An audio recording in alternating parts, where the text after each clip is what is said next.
We are making a trailer. Oh, what? International borders closed about 2 months ago.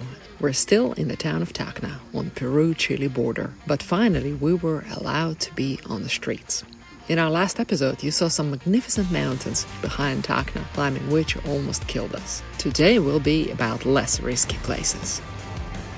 In the town, the streets were actively sprayed with bleach every day, but it looked like people were getting used to crazy reality and starting to live their lives in spite of it all. For the lack of other options, we also tried to fit into the semblance of life in this odd time. Shopping did provide some entertainment and offered a glimpse into the life of this town where we would have never stayed even a couple of days, but here we were, locked up, unable to leave. Since our food storage capacity at the hotel was extremely limited, we had to make frequent food trips, until one day we were discovered by an underground chef who invited us to an absolute exclusive dinner in a restaurant that would only be open for 1 or 2 patrons at a time, for health and safety reasons. Literally rescuing us from the street, Santiago fed us for the next 2 months like we were never fed before.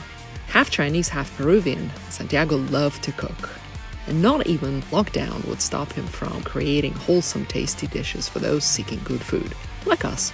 We were stuck in a small room with no kitchen for an awful long time. And finding him, well, those days will be forever remembered. He was an instrumental part of us keeping our sanity. After the first week, he told us not to even look at the menu. Just tell him what we had a taste for a day before, and he would source the meat or seafood from local fishermen and farmers, and every other day we had a meal that was worth a 5-star restaurant review. And so, between eating gourmet meals and watching sunset in a company of strange desert flowers, we hopped around the surrounding villages and one day came across an absolutely empty petroglyph park, Petroglifos de Micuya.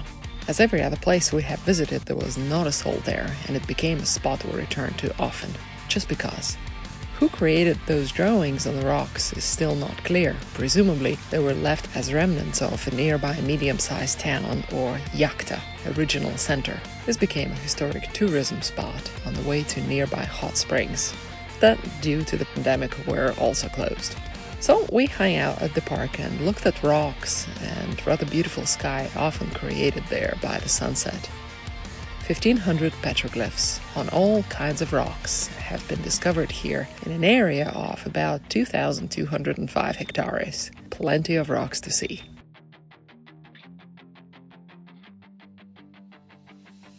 Tacna is sandwiched between Peru's nearly lifeless desert-like coast and dry side of the Andes, void of almost all vegetation. But it has its own charm. The road towards the ocean, about 40 miles or 60 kilometers, passed through interchanging rows of olive tree farms and chicken houses. Mixed with the sandy entourage, it was a continuation of my feeling like being on the planet Tatooine from Star Wars.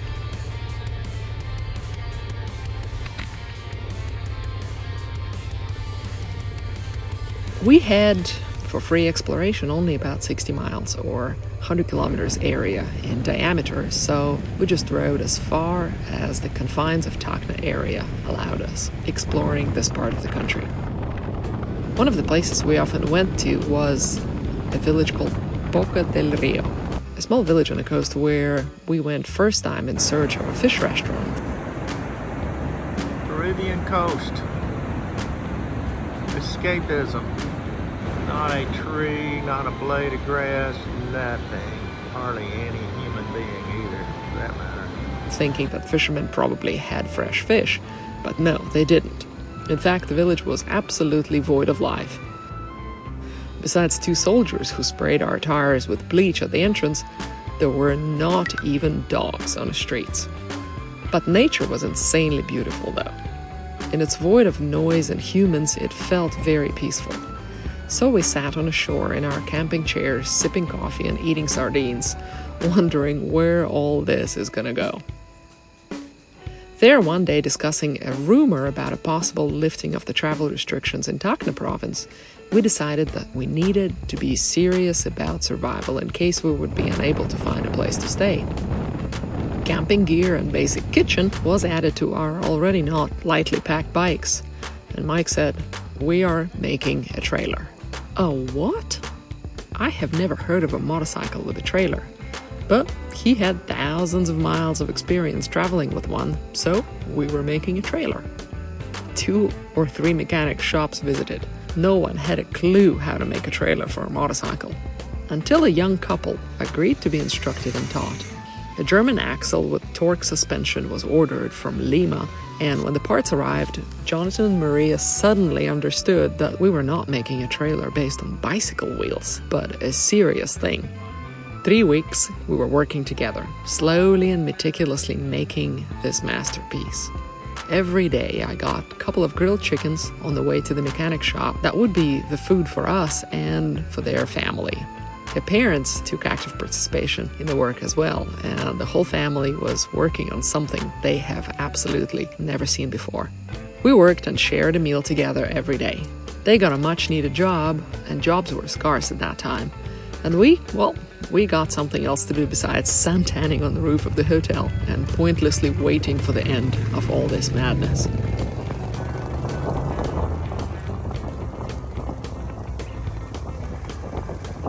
Yeah.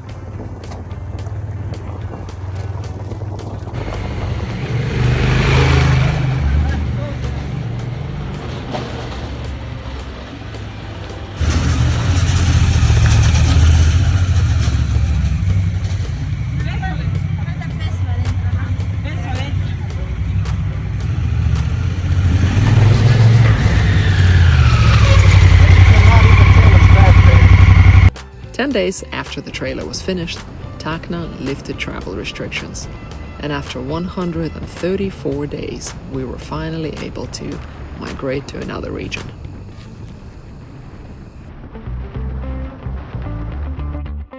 And yes, Jonathan and Maria did a fantastic job making the trailer.